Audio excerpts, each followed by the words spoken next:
The execution was scheduled to begin in 30 seconds when the dog started barking at empty space. Warlord Craxus Von raised one clawed hand to halt his executioners, more out of curiosity than mercy. The human boy kneeling on the platform, some scrawny thing barely 13 years old, was about to die for the crime of trespassing in the forbidden sector. But the animal beside him, a four-legged earth creature with matted brown fur, was behaving strangely. "Silence that beast," Craxus commanded, his voice carrying the harmonic resonance that made his species natural leaders. "I will not have my justice disturbed by primitive noises." The boy, his identification chip registered him as Tobin Marr, looked up with tears streaming down his face. "Please, sir. Atlas never acts like this. He is trying to tell us something. Just give me 1 minute to see what he found.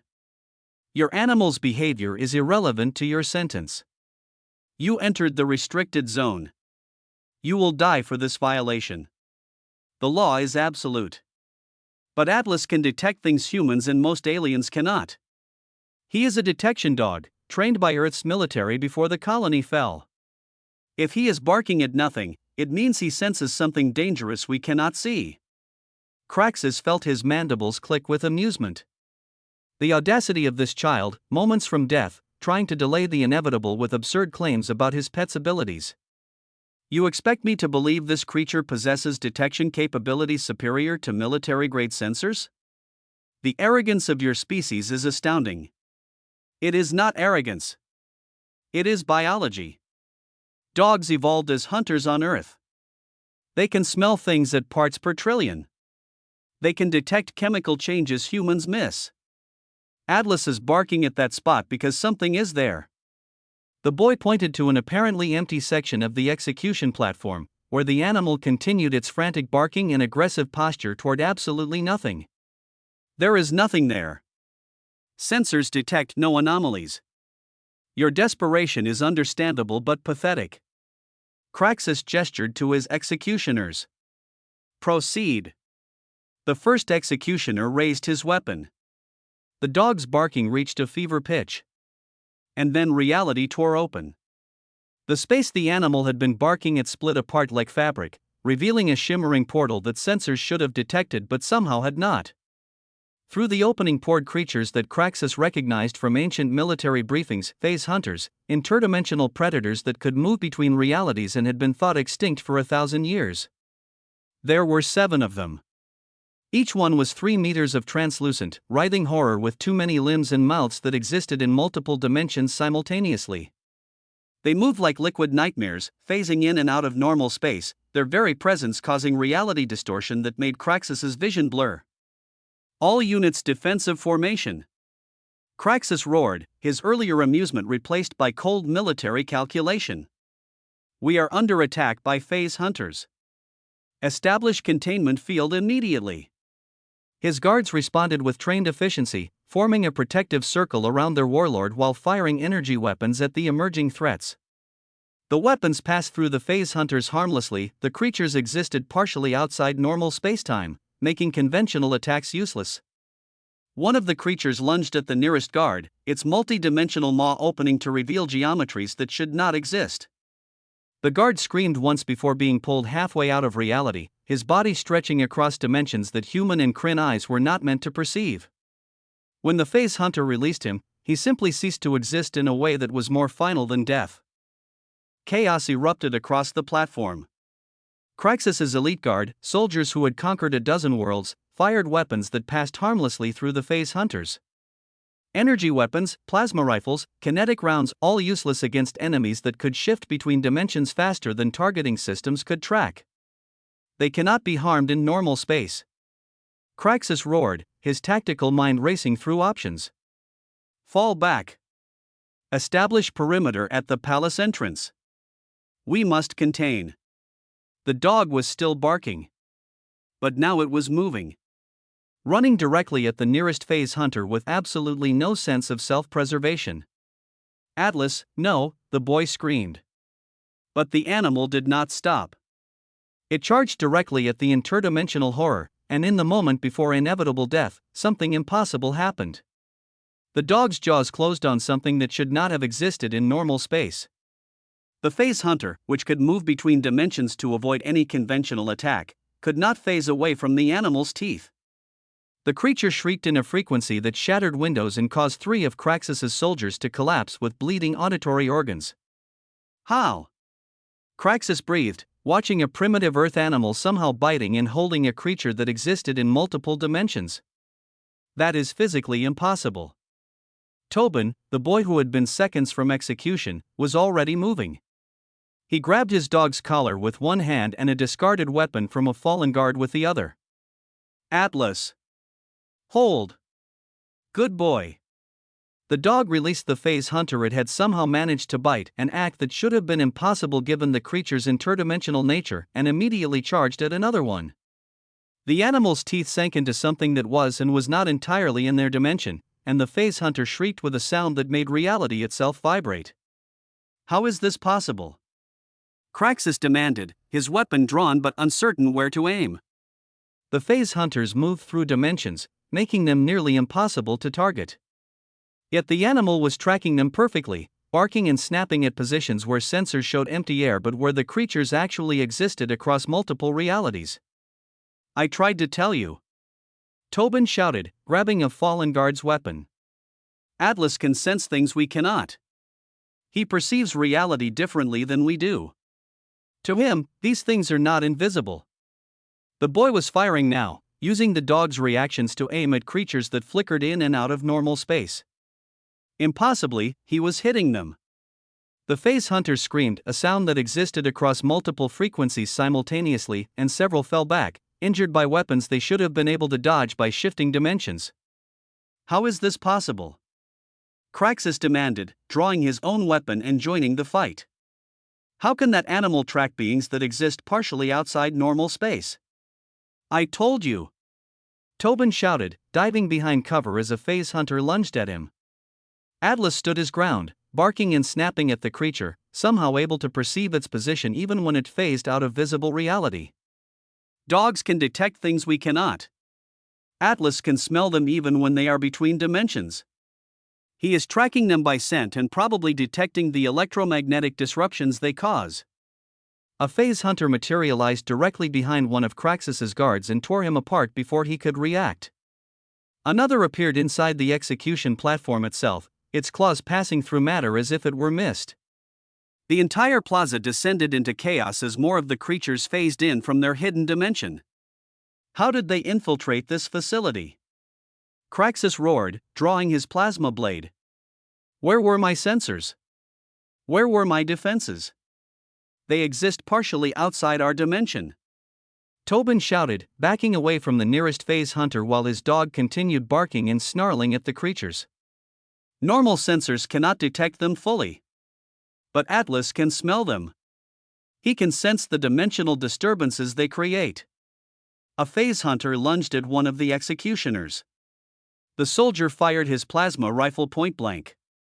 The shot passed harmlessly through the creature as it phased out of normal reality, then it solidified just long enough to tear the executioner apart with claws that existed in too many dimensions to dodge.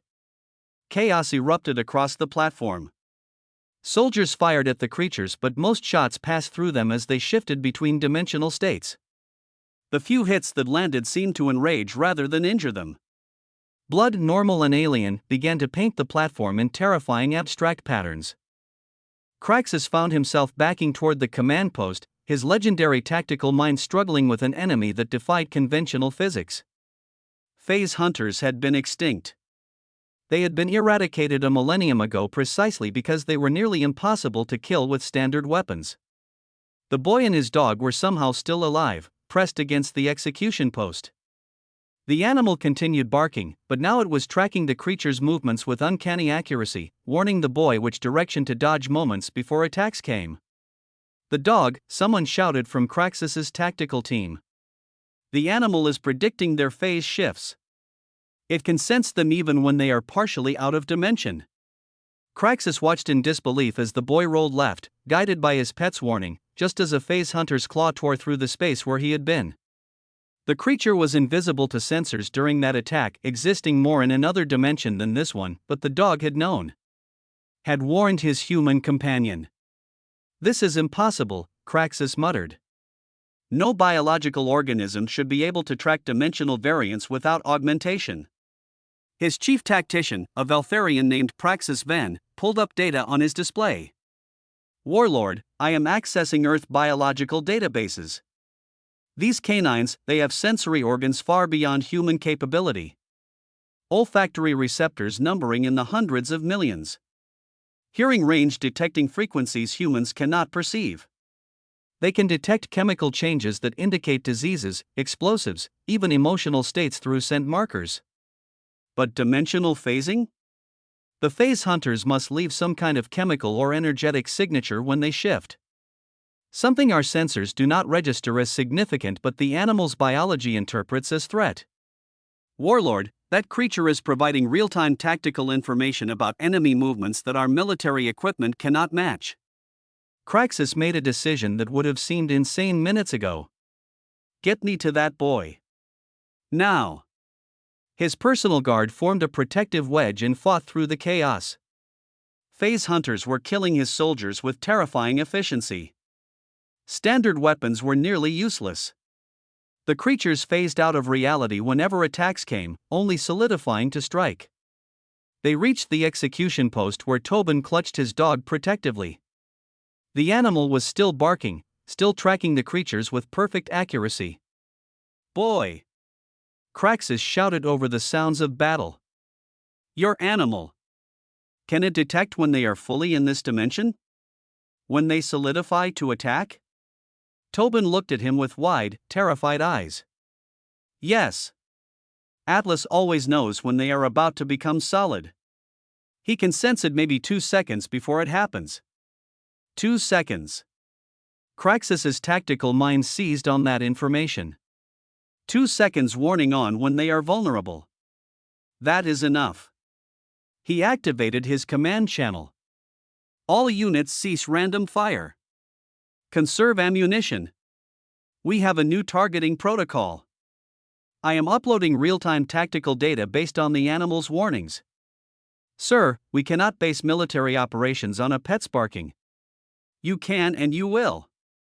The creature has capabilities our sensors lack. Tactician Ven, you will observe the animal's behavior.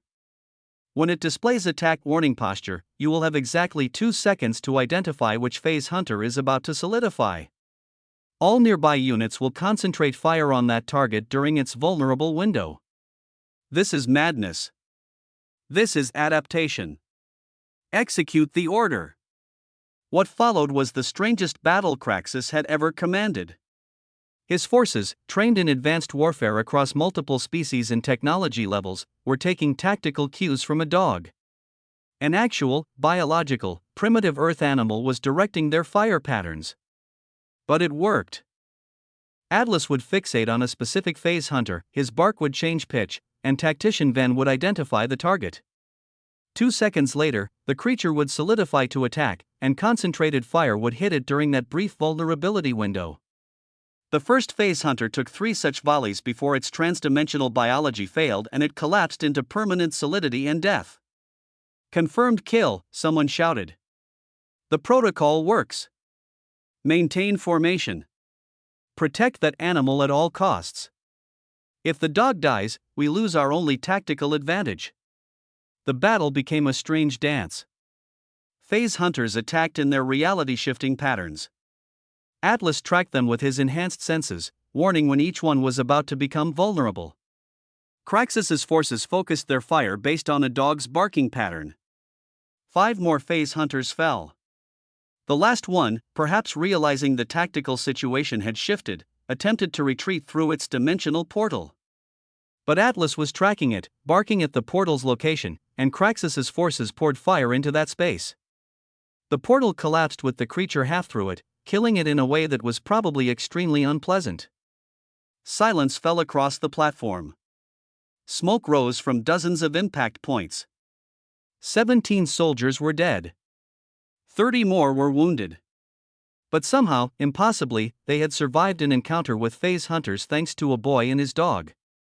Craxus approached Tobin slowly, aware that his original intention had been to execute this child. The boy was covered in alien blood, shaking with terror, but still protectively holding his dog. You saved my life, Craxus said, the words strange in his mouth. Your animal saved everyone here. So we do not have to die? Tobin asked, voice breaking. No. You do not have to die. But I need answers. Why were you in the restricted sector? Atlas was tracking something. He has been acting weird for days, always pulling toward this area. I thought maybe he smelled food or was chasing local wildlife. I did not know it was restricted until your soldiers grabbed us. I swear I did not know about the phase hunters. I do not even know what those things are. Praxis Ven approached with his analysis complete.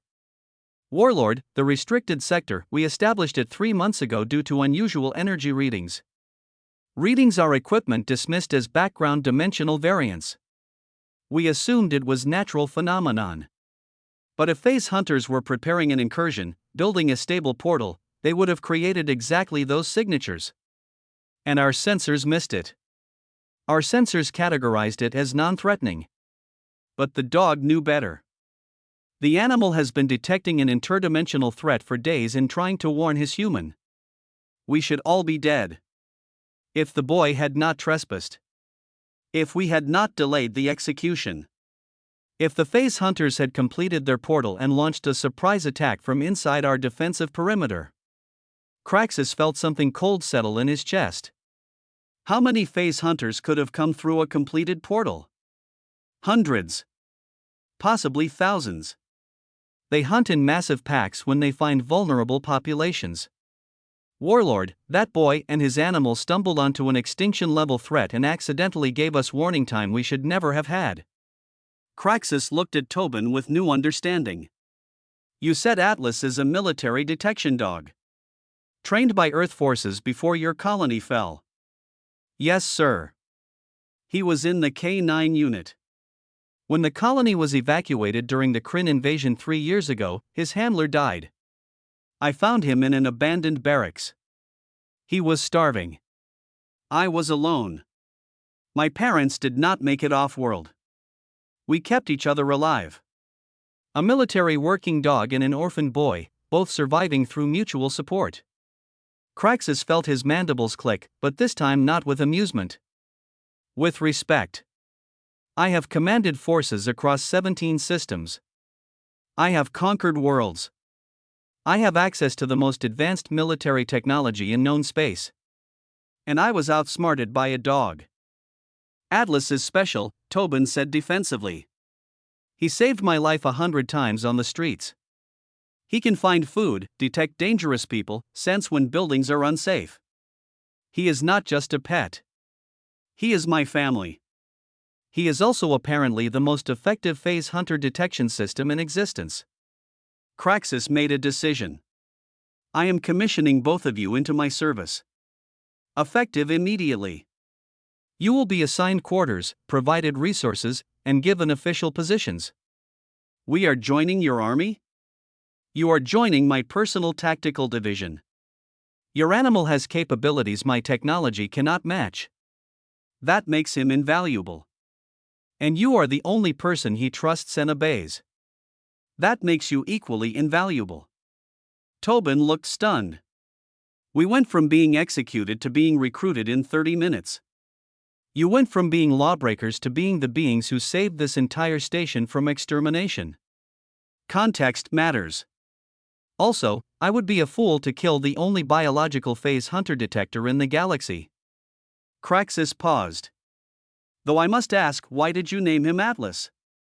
After the old Earth myth. Atlas held up the sky. My dog, he holds up my world. He is the reason I am still here. The reason I keep going. He needed me so I had to survive. And he protects me so I can survive. Craxus felt something shift in his understanding of human-animal bonds. In his culture, animals were resources. Tools. Food. The concept of emotional attachment to another species was alien and illogical. Yet this boy had survived 3 years alone in a hostile colony because he had an animal that needed him. The dog had survived because it had a human who fed it. And that mutual dependence had created a bond strong enough that the dog was trying to warn about threats even when doing so led them into restricted zones and near execution. The loyalty between your species is remarkable, Craxus admitted. I did not understand it before. I thought it was weakness. Sentimentality. But I was wrong. The bond you share made you both stronger. Made you both survivors. Over the following months, Tobin and Atlas became celebrities on the station. The story spread: the boy who was about to be executed and his dog who detected the impossible. Scientists studied Atlas, trying to understand exactly how his biology perceived dimensional variance. Military planners analyzed the battle, documenting how animal sensory capabilities could supplement technological sensors. But what fascinated Craxus most was watching the relationship between boy and dog. How they communicated without words. How Tobin could read subtle changes in Atlas's posture and behavior. How the dog always positioned himself protectively between his human and potential threats. It was partnership. True partnership. Not master and servant or owner and property, but two beings who had chosen each other and were better together than apart. 3 months after the Phase Hunter incident, Craxus summoned Tobin to his command chamber. I have been reviewing your integration into station operations, the Warlord said. You and Atlas have assisted in 17 security operations. You have detected 3 more dimensional anomalies before they became threats. You have identified hidden explosives, located missing persons, and prevented 2 assassination attempts by detecting poison in food. Your success rate is remarkable. Atlas does all the real work, Tobin said modestly. I just translate what he is telling me. That is precisely my point.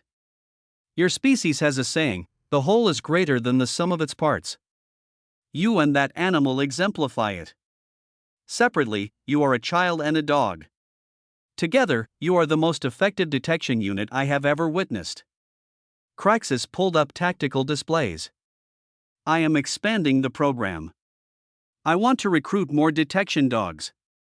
More handlers trained to work with them. Not as replacements for technology, but as complementary systems.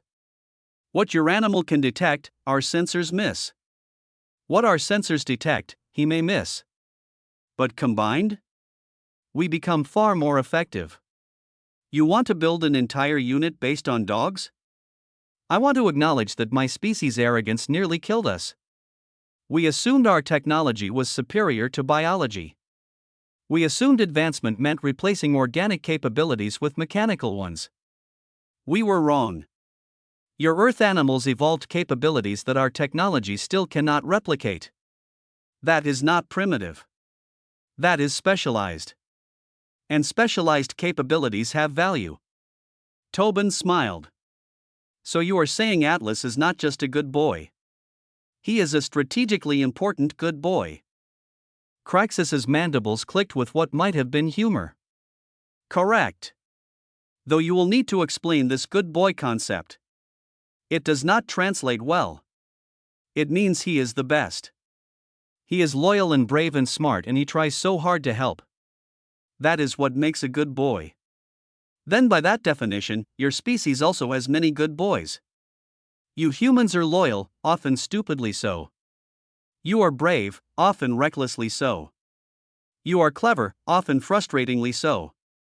And you try very hard to help, even when helping is illogical or dangerous.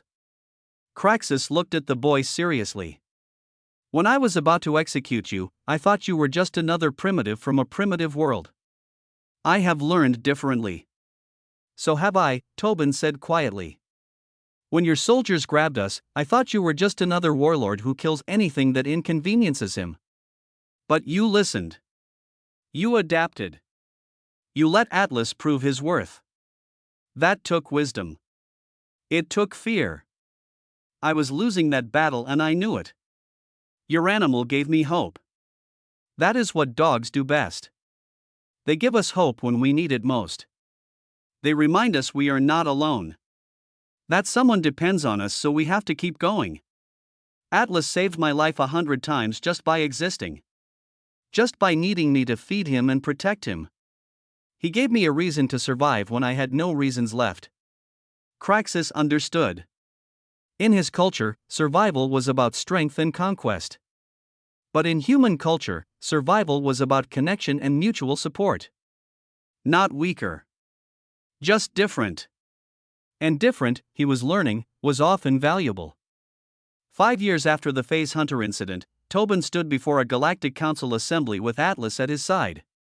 They had been invited to speak about the K9 Detection Corps, the military unit that had grown from one boy and his dog into a galaxy-wide program with thousands of handlers and dogs working across hundreds of worlds. Many species ask why we use animals when we have advanced technology, Tobin said, now 18 and wearing the uniform of a decorated tactical specialist. The answer is simple. Technology is designed by intelligence for specific purposes.